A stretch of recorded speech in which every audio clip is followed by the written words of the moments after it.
Halo, di belakang saya ini ada batik tulis dengan corak kupu-kupu.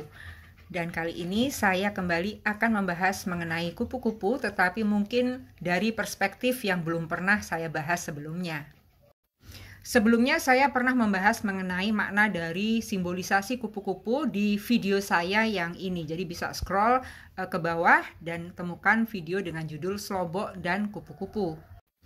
Jadi teman-teman bisa melihat VT yang itu dulu sebelum melihat VT ini. Tetapi kalaupun teman-teman ingin mengikuti VT ini terlebih dahulu, silahkan.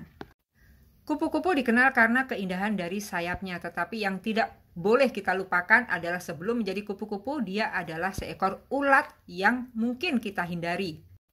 Sayangnya tidak semua ulat bisa bertransformasi menjadi kupu-kupu karena satu dan lain hal. Misalnya, tidak bisa bertahan hidup karena dimangsa oleh hewan lain. Banyak sekali halangan dan tantangan yang harus dihadapi seekor ulat untuk bisa berubah menjadi seekor kupu-kupu. Jadi ini persis dengan perjalanan jiwa manusia. Dan yang menjadi hal yang sangat menarik adalah bahwa kupu-kupu atau butterfly itu di dalam bahasa Yunani kuno itu disebut dengan psyche atau jiwa. Psyche juga bermakna nafas atau kehidupan itu sendiri. Di dalam mitologi Yunani kuno terdapat kisah mengenai Eros dan Psyche. Eros digambarkan sebagai seorang dewa cinta atau mungkin juga dikenal sebagai Cupid. Sementara Psyche adalah pasangannya yang tadinya merupakan manusia biasa, seorang gadis yang dikenal dengan kecantikannya. Tetapi kemudian later in her life dia diangkat menjadi seorang dewi. Jadi, Psyche sifatnya adalah terikat oleh badan ragawi, sementara Eros tidak terikat oleh badan ragawi. Eros tidak bisa dirasakan kehadirannya melalui panca indera manusia. Dia hanya bisa kita rasakan dan kita imani.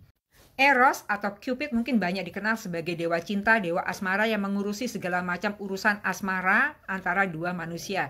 Tetapi bagi saya, Eros merupakan simbolisasi dari passion atau percikan api cahaya ilahi itu sendiri.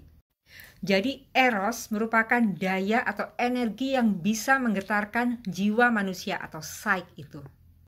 Eros dan Psyche itu ada di dalam diri setiap manusia. Jadi setiap kali kita merasakan sensasi-sensasi yang luar biasa di dalam diri kita, disitulah terjadi pertemuan antara Eros dan Psyche.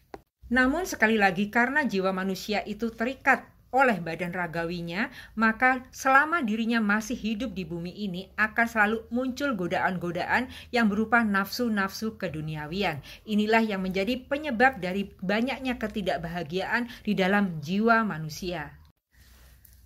Kemelekatan psyche atau jiwa manusia pada segala hal yang sifatnya duniawi adalah sumber dari ketidakbahagiaan. Karena kebahagiaan rasa sejati yang hadir di dalam getaran-getaran yang kita rasakan di jiwa kita bukanlah sesuatu yang meraga atau mewujud.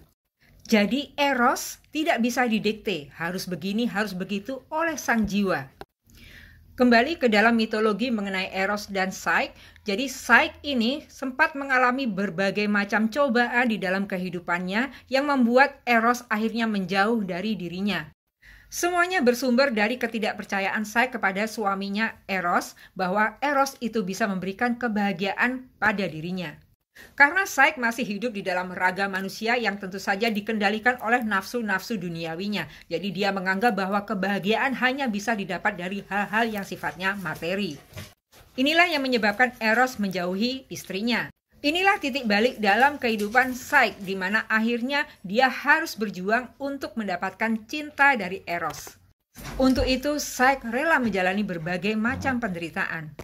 Disinilah yang disebut dengan fase ulat bulu tersebut ya. Jadi ini siklus kehidupan sebelum menjadi seekor kupu-kupu. Dia harus menjalani kehidupannya sebagai seekor ulat yang menjijikkan, yang banyak dihindari, bahkan ingin dimangsa oleh hewan lain.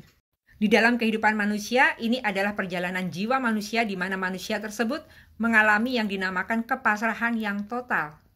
Dan kemudian menjalani hidupnya untuk bisa melepaskan diri dari keterikatan duniawi biasanya melalui tirakat-tirakatnya. Tujuannya adalah untuk mendekatkan diri kepada sang Eros. Karena di dalam cerita atau mitologi Yunani tersebut, akhirnya Eros pun merasa berbelas kasih kepada istrinya yang telah menjalani berbagai penderitaan. Maka Eros kembali merengkuh istrinya tersebut. Dan oleh dewata akhirnya Psyche dikaruniai kehidupan yang langgeng atau abadi sebagai seorang dewi. Ia telah bertransformasi menjadi seekor kupu-kupu. Jadi sangatlah pas jika menjadikan kupu-kupu sebagai simbol dari perjalanan jiwa manusia di muka bumi ini. Sampai kapanpun, jika yang dikejar adalah hal-hal yang sifatnya materi, maka kebahagiaan sejati tidak akan pernah datang menghampiri. Kemelekatan pada hal-hal duniawi seperti pada mungkin pasangan, kepada anak, kepada sanak keluarga, kepada materi yang kita miliki, dan semua hal yang sifatnya duniawi itulah yang akhirnya bisa membuat jiwa kita menderita. Cara untuk bisa mendapatkan kebahagiaan sejati adalah melepaskan kemelekatan kita pada hal-hal yang sifatnya duniawi. Bukan berarti tidak boleh memiliki, tetapi hanya mengurangi kemelekatan kita. Kebahagiaan sejati itu akan hadir di dalam jiwa kita ketika kita bisa bermesraan dengan cahaya ilahi yang ada di dalam diri kita masing-masing.